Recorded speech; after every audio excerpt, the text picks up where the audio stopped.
Une photo avec son équipe, une parenthèse dans une journée qui s'annonce particulièrement dense pour le président de la Banque africaine de développement. Il faut dire que les sujets importants ne manquent pas. Au programme ce matin, la Grande Muraille Verte portée par la banque. Elle vise à renforcer la résilience des populations en améliorant leurs conditions de vie.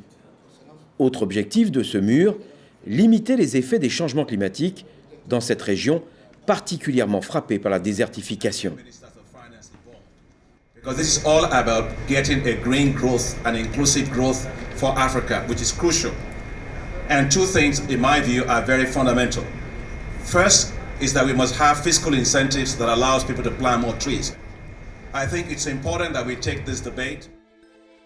La question du Sahel et du bassin du lac Tchad est prioritaire, car le lac n'est plus que l'ombre de lui-même, avec les multiples fléaux qui frappent les populations locales.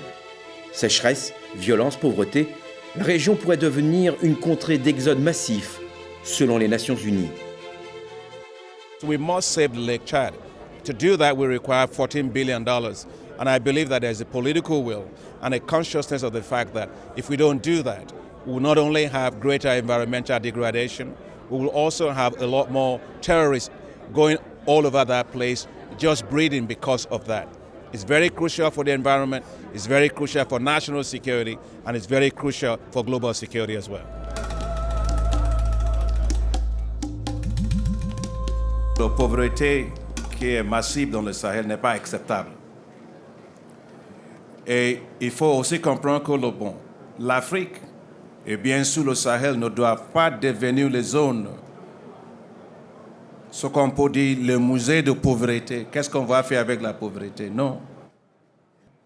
Sahelian countries are very far from the coastal areas, and therefore the cost of goods and services are very, very high. That's why the African Development Bank is investing heavily in transnational highways, investing heavily in making sure that we have ports that are working in places like Ghana, places like Togo, places like Senegal, Dakar, and also in Abidjan to be able to get much needed goods and services to those countries. Pendant 3 jours, le président multiplie les rencontres avec tous les acteurs qui œuvrent dans la lutte contre les calamités qui s'abattent sur l'immense majorité des pays africains.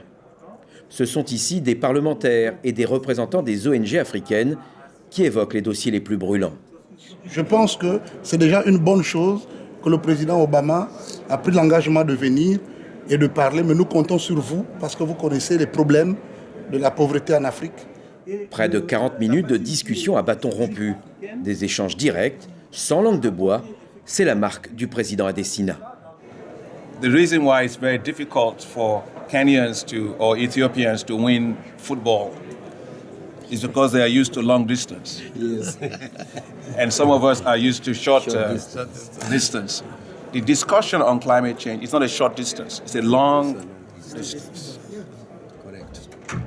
And so here in Paris and after Paris, there will be continuous dialogue.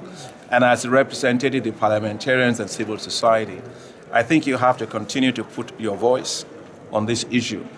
Les réunions se poursuivent avec maintenant l'un des secteurs les plus porteurs, l'agriculture. We must change our perception of agriculture.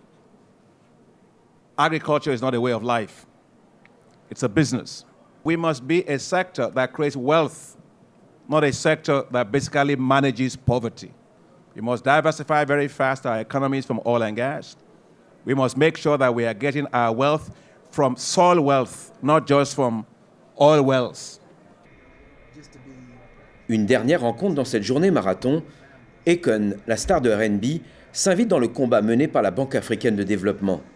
Depuis 2014, le chanteur d'origine sénégalaise apporte de l'énergie solaire ou des lampes de poche dans de nombreux villages. Déjà présent dans une quinzaine de pays, son objectif avant la fin de l'année 2016, couvrir 25 pays.